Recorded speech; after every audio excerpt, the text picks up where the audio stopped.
అందరికీ నమస్తే అండి. మనది 3,32,205 కోట్ల భారీ బడ్జెట్ రాష్ట్రం. మన దేశంలో ఉన్న చాలా రాష్ట్రాల కంటే మన బడ్జెట్ ఎక్కువ. బడ్జెట్ ఎక్కువ ఎందుకు చూపిస్తారంటే అప్పో సప్పో చేసి మన రాష్ట్ర ప్రజలకు పెడదాం, సంక్షేమ పథకాలు ఇద్దాం, విచ్చలవిడిగా ఖర్చు పెడదాం, సో ఏదైనా చేద్దాం, అప్పో సప్పో చేసి మనం గొప్పలు చెప్పుకుందాం అనే లెక్కల్లో ఉంటుంది. సరే, ఎంతైనా అప్పు చేస్తారు, అప్పులు ఎవరైనా చేస్తారు, ఏ ప్రభుత్వం అయినా చేయాల్సిందే, తప్పదు. కాకపోతే చేసిన అప్పును ఎంతవరకు సఫలీకృతం చేశారనేది ఇంపార్టెంట్. చేసిన అప్పులకు ఎంతవరకు ఖచ్చితమైన ఖర్చు పెట్టారనేది ఇంపార్టెంట్. అప్పులు మిస్యూజ్ అవ్వకూడదు. అప్పులు మిస్యూజ్ అయితే భవిష్యత్తు అంధకారం అవుతుంది. ఇప్పుడు ఇదంతా ఎందుకు చెప్తున్నానంటే 3,35,205 కోట్ల భారీ బడ్జెట్ ఉన్న ఆంధ్రప్రదేశ్లో ఆకలి చావులు ఒకవైపు అయితే ఆహారం కలుషితమై చనిపోతున్న వారు చాలామంది ఉన్నారు. వేలాది మంది ఆహారం కలుషితమై హాస్పిటలైజ్ అవుతున్నారు.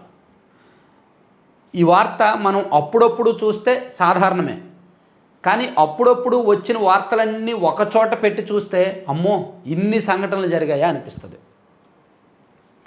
ఒకసారి సింపుల్ కలెక్షన్ చూడండి. ఇది జూలై 2024 కలుషిత ఆహారం తిని కోటబొమ్మలోని కేజీబీవీ విద్యార్థులు 280 మంది విద్యార్థులు ఉన్నారు. కలుషిత ఆహారం మధ్యాహ్నం భోజనం చేసిన తర్వాత 20 మంది హాస్పిటలైజ్ అయ్యారు. ఇది చూడండి 2025 నవంబర్లో కడప జిల్లా పొద్దుటూరులోని వసంతపేట పురపాలక ఉన్నత పాఠశాలలో కలుషిత ఆహారం తిని విద్యార్థులు అస్వస్థతకు గురయ్యారు. 2024 జూలైలో వైఎస్ఆర్ కాజీపేటలో బాలికల వసతి గృహంలో కలుషిత ఆహారం తిని 30 మంది విద్యార్థులు. ఇది 2026 ఫిబ్రవరిలో మొన్న పోలవరం జిల్లా మారేడుమల్లి మండలం దేవరపల్లి గిరిజన సంక్షేమ బాలుర ఉన్నత పాఠశాలలో కలుషిత ఆహారం తిని 89 మంది విద్యార్థులు అస్వస్థతకు గురయ్యారు. ఇది లాస్ట్ ఇయర్ 2025లో గురుకుల విద్యార్థులు కలుషిత ఆహారం 139 మందికి అస్వస్థ, 7గురి పరిస్థితి ఆందోళనకరం. ఇది ఆగస్టు 2024 అనకాపల్లిలో 4 మరణించారు కలుషిత ఆహారం తిని.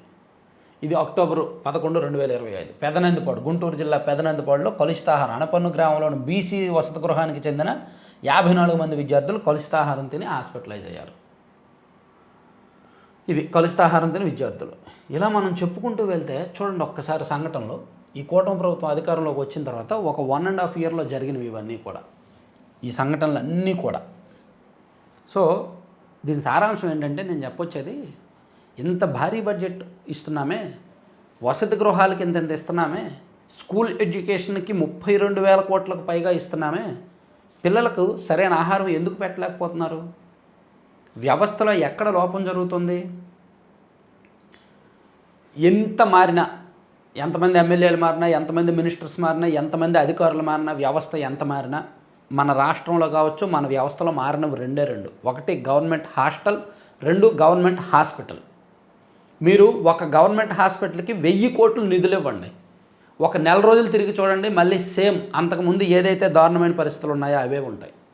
మీరు ఒక హాస్టల్కి 50 కోట్లు నిధులు ఇవ్వండి, కొత్త బిల్డింగులు కట్టి అద్భుతంగా తీర్చిదిద్దండి, కానీ ఒక 6 నెలల తర్వాత వచ్చి చూడండి అంతకుముందు ఏదైతే సమస్యలు ఉన్నాయో అవే సమస్యలు ఉంటాయి.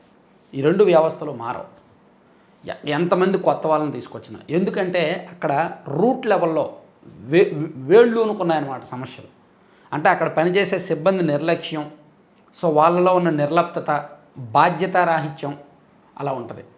లేకపోతే చూడండి ఎక్కడికక్కడ ఇప్పుడు ఈ ప్రభుత్వ హాస్టల్స్కి ఏమీ డబ్బులు తక్కువేమీ కాదు, వాళ్ళకి బాగానే ఇస్తారు, కానీ క్వాలిటీ మెయింటైన్ చేయరు, ఫుడ్ క్వాలిటీ మెయింటైన్ చేయరు. కూటమి ప్రభుత్వం వచ్చిన తర్వాత 2024 జూన్ నుంచి 2026 ఫిబ్రవరి మధ్యలో 35 సంఘటనలు జరిగాయి, కలుషితాహార సంఘటనలు, చిన్నవి పెద్దవి అన్నీ కలిపి. దాదాపుగా 2,500 మందికి పైగా హాస్పిటలైజ్ అయ్యారు. అందులో 22 మంది మరణించారు.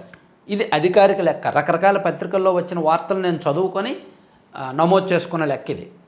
ఇది సాక్షిలో వచ్చినవి నేను నమోదు చేసుకోవాలి. రకరకాల అదర్ మీడియాస్, నేషనల్ మీడియా, ఈనాడు, ఆంధ్రజ్యోతి, ప్రభుత్వ అనుకూల సైట్లలో నేను చూసినవి 2,500 మంది హాస్పిటలైజ్ అయ్యి 22 మంది చనిపోయారు అనమాట. ఈ కూటమి ప్రభుత్వం వచ్చిన తర్వాత ఎక్కడికక్కడ మీరు కనీసం వారానికి ఒక వార్త చూసే ఉంటారు, కలుషిత ఆహారం తిని పలానా చోట్ల విద్యార్థులు హాస్పిటలైజ్ అయ్యారు అని. ఎందుకు ఈ పరిస్థితి వస్తుంది? ఎందుకు వ్యవస్థ మారట్లేదు? ప్రభుత్వం ఎందుకు సీరియస్గా తీసుకోవట్లేదు? కలుషిత ఆహారం పలానా హాస్టల్లో వచ్చింది అన్న వెంటనే వార్డెన్ ఎందుకు సస్పెండ్ చేయట్లా ఇమీడియట్గా? వార్డెన్ని సస్పెండ్ చేయాలి. అక్కడ వంట మనిషిని సస్పెండ్ చేయడమో పక్కన పెట్టడమో కాదు, వార్డెన్ మారాలి. అక్కడ ఫస్ట్ రీజన్ ఏంటంటే శానిటేషన్ ఉండదు, పారిశుధ్యం ఉండదు. ఫస్ట్ మన ఇళ్లలో మనం కిచెన్ ఎంత నీట్గా ఉంచుకుంటాం, కానీ ఒక హాస్టల్కి వెళ్ళి కిచెన్ చూడండి ఎంత దరిద్రంగా ఉంటుందో. మెయింటెనెన్స్ ఉండదు, పారిశుధ్యం ఉండదు, పరిశుభ్రత ఉండదు. ఫస్ట్ రీజన్ అది. రెండోది అక్కడ వాడే నీళ్లు, మంచినీళ్ళు, అంటే అక్కడ వంట కోసం వాళ్ళు ఉపయోగించే నీళ్లు బాగోవు. కొన్ని చోట్ల బోర్ వాటర్ వాడేస్తారు, కొన్ని చోట్ల బయట దొరికే నీళ్ళు వాడేస్తారు, ఏదో ఒకటి వాడేస్తారు. అది వాళ్ళు తినరు కదా, పిల్లలే కదా తింటారు. అది రెండో కారణం. అదే ఇళ్లల్లో వంటకు మనం ఎంత మంచి నీళ్ళు వాడతాం? మినరల్ వాటర్ వాడతారు, లేదంటే ఈ మున్సిపాలిటీ నుంచో పంచాయతీ నుంచో వచ్చే నీళ్ళు క్లోరినేషన్ చేసిన నీళ్ళు వాడతారు. కానీ హాస్టల్స్లో ఆ పరిస్థితి ఉండదు, ఏది పడితే అది వాడేస్తారు. ఇక మూడోది కుళ్ళిపోయినవేవో కూరగాయలు తీసుకొచ్చి, తక్కువ రేటుకి ఏవో తీసుకొచ్చి, నాణ్యత లేని సరుకులు తీసుకొచ్చి, ఏదో ఎలాగో ఒకలా కానిచ్చేద్దాంలే ఈ పూటకి, ఎంతో కొంత మిగుల్చుకుందాం, నెల అయ్యేసరికి మన జిల్లా డీడీకో జేడీకో కొంత ఇవ్వాలి, డబ్బులు ఇవ్వాలి, ఇదిగో ఏఎస్డబ్ల్యూ కొంత డబ్బులు ఇవ్వాలి, మన వార్డెన్ గారికి నెల వచ్చేసరికి ఒక 10,000 లాభం చూపించాలి. ఈ అవినీతి చిన్న చిన్న చిలక కొట్టుళ్ళు అనమాట. ఇవన్నీ చిన్న చిన్న చిలక కొట్టుళ్ళే. ఒక జిల్లాలో ఒక 60 హాస్టల్స్ ఉన్నాయనుకోండి, ఆ 60 హాస్టల్స్ నుంచి ఒక్కొక్క హాస్టల్ నుంచి నెలకు 5,000 చొప్పున బయటికి తీస్తారు. తీసి ఆ జిల్లా అధికారులకో లేదంటే అక్కడ ఉన్న ఏఎస్డబ్ల్యూలకో డివిజన్ అధికారులకో వాళ్ళందరికీ వాటాలు ఇస్తారు. ఎందుకు? వీళ్ళు 30 మంది భోజనం చేస్తే 50 మందికి లెక్క రాస్తారు, 50 మంది భోజనం చేస్తే 75 మందికి లెక్క రాస్తారు. అలా రకరకాల లెక్కల్లోనూ తేడాలు చూపించి చిన్నపాటి చిలక కొట్టోళ్ళు సహజమే, లెక్కల్లో తేడాలు సహజమే. కానీ నాణ్యత ఎందుకు పాటించరు, పరిశుభ్రత ఎందుకు పాటించరు? దానివల్లనే ఈ సమస్యలు వస్తున్నాయి. సమస్యలు పదే పదే రిపీట్ అవుతున్నాయి. ఎందుకని ప్రభుత్వం సీరియస్గా తీసుకోవట్లేదు అనేది ఇక్కడ ప్రశ్న. రిపీట్ అవుతున్నాయి. ఒకసారి అనకాపల్లిలో జరుగుతుంది, ఇంకోసారి విజయనగరంలో జరుగుతుంది, ఇంకోసారి పాడేరులో జరుగుతుంది, ఇంకోసారి అనంతపురంలో జరుగుతుంది. రాష్ట్రం మొత్తం మీద ఎక్కడో దగ్గర సైకిల్లాగా జరుగుతూనే ఉన్నాయి. మరి ఎక్కడో దగ్గర ఆపాలి కదా. దానికి ఎందుకని మూలాల్లోకి వెళ్ళడం లేదు? ప్యూర్లీ ప్రభుత్వం అంటే ఒకసారి పేపర్లో చూస్తే చిన్న వార్త, వారం రోజుల తర్వాత అదే వార్త వచ్చి ప్రతి వారానికి ఆ వార్తలు వస్తూ ఉంటే, ప్రతి వారం ఎక్కడో దగ్గర సంఘటన జరుగుతూ ఉంటే, వాటన్నింటినీ మనం ఒకేసారి చూస్తే రాష్ట్రంలో ఉన్న దారుణమైన పరిస్థితులు ఎలా ఉన్నాయో తెలుస్తుంది.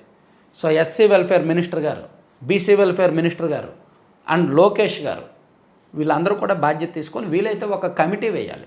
ఎక్కడైనా ఏదైనా హాస్టల్లో కలుషితాహారం తిని పిల్లలు హాస్పిటలైజ్ అయితే ఇమీడియట్గా ఈ కమిటీ వెళ్ళి విచారించాలి. విచారించి ఆ వార్డెన్ని పక్కన పెట్టాలి, లేదా జిల్లా అధికారి మీద చర్యలు తీసుకోవాలి, షోకాజ్ నోటీస్ ఇవ్వాలి, వివరణ ఇవ్వాలి, సస్పెండ్ చేయాలి కొన్నాళ్ళు అవసరమైతే. ఇవన్నీ చేస్తేనే బాగుపడుతుంది వ్యవస్థ. ఏదో చిన్న చిన్నదేలే అని వదిలేస్తే మాత్రం బాగుపడదు. ఎందుకంటే పిల్లల ప్రాణాలండి. 3,35,205 కోట్ల బడ్జెట్ ఉన్న రాష్ట్రంలో పిల్లలకు ఆహారం పెట్టలేక చంపేస్తామా? ఎంత దారుణమైన పరిస్థితి. సో ఒకసారి ప్రభుత్వ పెద్దలు ఆలోచిస్తే మంచిది. Thank you.